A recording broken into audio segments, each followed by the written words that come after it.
بسم اللہ الرحمن الرحیم۔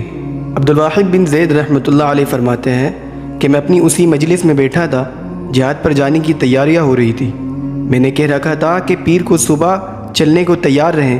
ایک آدمی نے اس مجلس میں یہ والی آیت پڑھی کہ بلا شبہ اللہ رب العزت نے مسلمانوں سے ان کے جانوں کو، ان مالوں کو اس بات کے عوض خرید لیا کہ ان کو جنت ملے گی۔ ایک 15 سال کے لگ بھگ نوعمر لڑکا اٹھ کے کھڑا ہو گیا۔ اس کے والد فوت ہو چکے تھے اور بہت سا مال ورثہ میں چھوڑ کر گئے۔ کہنے لگا، عبدالواحد، کیا واقعی اللہ رب العزت نے مومنوں سے جنت کے عوض ان کے مال و جان کا سودا کر لیا؟ میں نے کہا، ہاں پیارے۔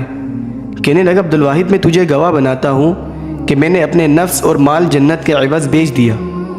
میں نے کہا، تلوار کی دار بڑی سخت ہے، تو ابھی بچہ ہے، خطرہ ہے کہ صبر نہ کر سکے اور اس سے عاجز رہ جائے۔ کہنے لگا، عبدالواحد، یہ کیسے ممکن ہے کہ میں اللہ رب العزت کے ساتھ جنت کا سودا کروں اور پھر عاجز رہ جاؤں؟ میں تجھے گواہ بناتا ہوں کہ میں نے اللہ تعالیٰ سے سودا کر لیا ہے۔ فرمایا کہ یہ بات سن کر ہمیں اپنے آپ میں شرم آنے لگی۔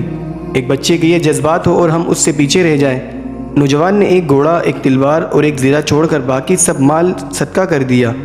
کوچ کا دن آیا، سب سے پہلے وہی پاس آیا اور آ کر السلام علیکم یا عبدالواحد کہا۔ میں نے سلام کا جواب دیتے ہوئے کہا، تیرے جذبات نفع لائے گی۔ ہم نے کوچ کیا۔ نوجوان دن بھر روزے رکھتا اور رات کو عبادت کر کے ہماری خدمت کرتا۔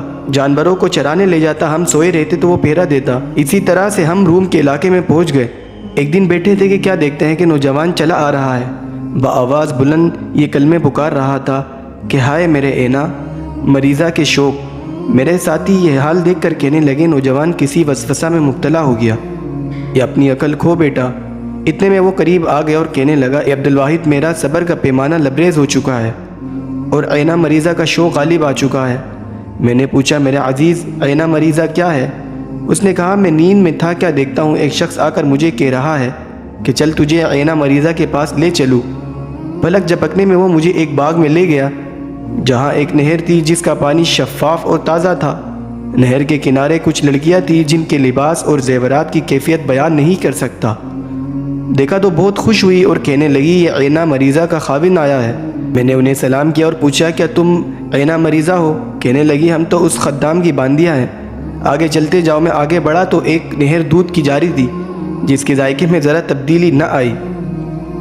ایک نہر دودھ کی جا رہی تھی جس کے ذائقے میں ذرا تبدیلی نہ آئی تھی۔ ایسے باغ میں بہہ رہی تھی جس کے زیب و زینت کا پورا سامان موجود تھا۔ وہاں پر ایسی لڑکیاں تھیں جن کے حسن و جمال کو دیکھ کر میں فریفتہ ہو گیا اور مجھے دیکھ کر کہنے لگی کہ یہ آنے والا شخص واللہ عینہ مریضہ کا خاوند ہے۔ میں نے سلام کے بعد پوچھا، کیا تم عینہ مریضہ ہو؟ سلام کا جواب دینے کے بعد وہ بولی، اے اللہ کے ولی، ہم تو سب اس کی باندیاں اور خدمت گزار ہیں، آپ آگے چلے جائیں۔ میں آگے بڑھا تو ایک شراب کی نہر جاری تھی۔ وہاں پر ایسی لڑکیاں دیکھنے میں آئی کہ میں پہلی سب لڑکیوں کو بھول گیا۔ میں نے انہیں سلام کیا اور پوچھا، کیا تم عینہ مریضہ ہو؟ وہ بولی، نہیں، ہم تو اس کی خادمہ اور لونڈیاں ہیں، آپ آگے جائیں۔ میں آگے بڑھا تو ایک نہر تھی جس میں صاف شفاف شہد جاری تھا اور باغیچہ میں پیکرو حسن و جمال ایسی منور لڑکیاں تھیں کہ مجھے پچھلا سب کچھ بھول گیا۔ انہیں بھی سلام کہا اور پوچھا کہ تم عینہ مریضہ ہو؟ کہنے لگی، اے اللہ کے ولی، ہم تو اس کی باندیاں ہیں، آپ ذرا آگے جائیں۔ میں آگے بڑھا تو اپنے آپ کو ایک کھولدار موتی کے خیمے کے پاس پایا۔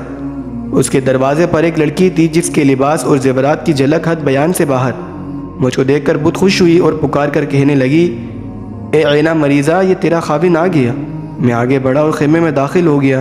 کیا دیکھتا ہوں کہ وہ ایک سنہری تخت پر بیٹھی ہوئی ہے جو یاقوت اور موتیوں سے بنی ہوئی تھی۔ میں دیکھتے ہی اس میں کھو گیا۔ وہ بولی، اے رحمان کے ولی، مرحبا، ہمارے ہاں تشریف لانے کا تیرا وقت اب قریب آ گیا ہے۔ میں نے اس سے معانقہ کرنا چاہا مگر وہ کہنے لگی، ذرا ٹھہرو، ابھی معانقے کا وقت نہیں آیا، ابھی تیری دنیاوی زندگی کی کچھ سانسیں باقی ہے، بس آج رات تو نے ہمارے پاس آ کر ہی انشاءاللہ افطار کرے گا، اس کے بعد میری آنکھ کھل گئی۔ عبدالواحد، اب میرے لیے صبر کی گنجائش نہیں۔ عبدالواحد کہتے ہیں کہ ہماری گفتگو ابھی جاری تھی کہ دشمن کا ایک لشکر سامنے آ گیا۔ ہم نے ان پر حملہ کیا، نوجوان بھی ہمارے ساتھ تھا۔ میں نے دشمن کے 9 آدمی شمار کیے جنہیں اس نوجوان نے جہنم رسید کیا۔ اس کے بعد اس نے خود بھی جام شہادت نوش کیا۔ میں اس کے پاس سے گزرا تو وہ خون میں لت پت منہ بھر کر ایک کہکہا لگایا اور دنیا سے رخصت ہو گیا۔ سبحان اللہ۔ اللہ رب العزت اپنے نیک بندوں کو اس دنیا میں ہی جنت کی نعمتیں، آسائشیں پہلے سے ہی دکھا دیتے ہیں۔ کہتے ہیں کہ اگر جنت کی نعمتوں میں سے اگر ذرہ برابر بھی ہم نے دیکھ لی تو کبھی بھی اللہ کی نافرمانی نہ کریں، ہمیشہ اللہ کی فرمانبرداری کریں۔ اللہ پاک عمل کی توفیق عطا فرمائے، آمین۔